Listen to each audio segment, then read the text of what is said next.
the old days, and this was a very elegant system, was we just basically had long copper wires. You know, they were several feet long, and so typically, you know, we'd have a 19-inch wide rack, so there'd be this 18-inch wide, you know, PC board that had, you know, stripes of wires running across it.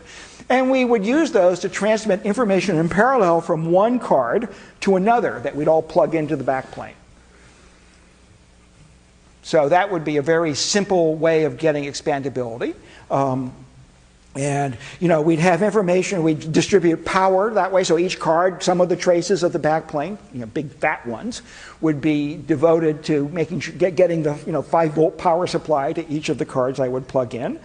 I would have a common clock, so there would be, I forever stuck with the image of the big sweaty guy and the old, you know, the old galleys, you know, pounding out this big drum, you know, and all the rowers having to sort of go along with the beat of the drummer. And so we have this clock that I guess is a small sweaty chip that produces.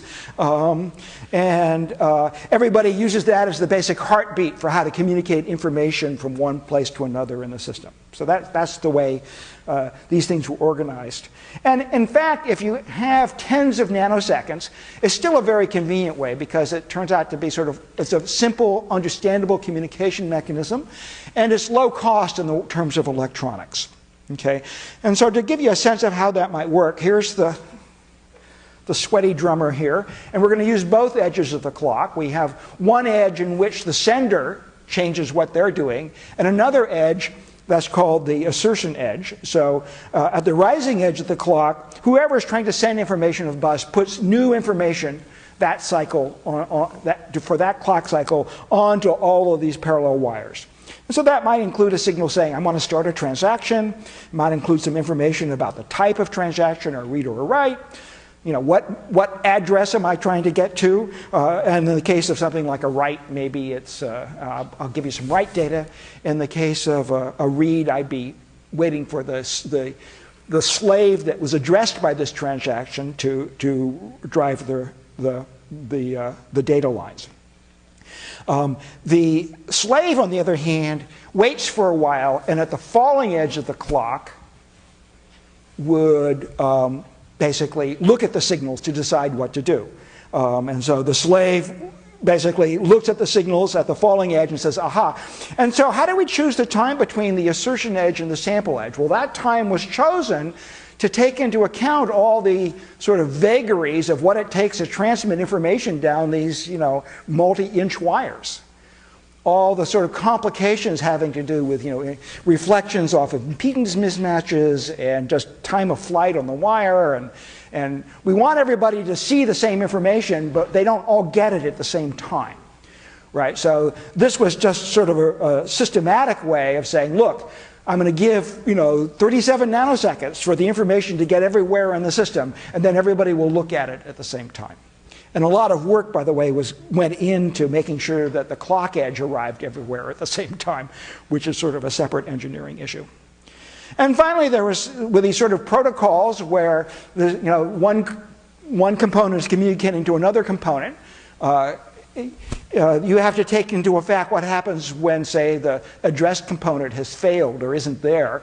And so there was sort of a third participant in transactions, which was the bus itself, which would notice when a master had started a transaction for which there was no respondent.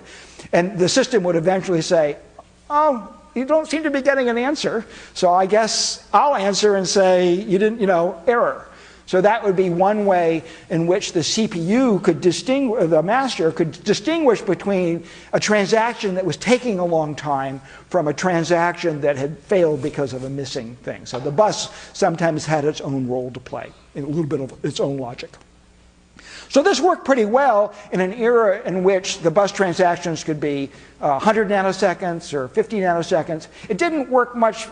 You know, so, you know, a 10 megahertz transmission or maybe a 20 megahertz transmission, it didn't work very well after that, simply because it took too long for the signals to propagate down these buses. And there's a bunch of issues. One is that there's the physical propagation time. The second is all the connectors on these buses introduce these small impedance changes in the bus. And if you take enough E and M, you begin to realize that the propagation of a voltage, I changed the voltage from 0 to 1, so I'm changing the electric field. The propagation of that change in electric field down this conductor depends crucially on the impedance of the conductor, how fast that goes.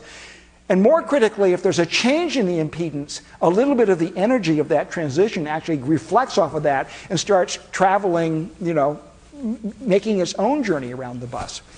And so not only are there these sort of echoes off the end because of the energy would get to the end of the wire and say, oh, I have nowhere to go. I'm going to bounce off the end. It gets reflected and it comes back. So these sort of echoes are sort of like yelling into a big canyon. It takes a long time for the information to get all the way across the canyon wall, and sadly it comes back at you later on. I'll say more about that in a second.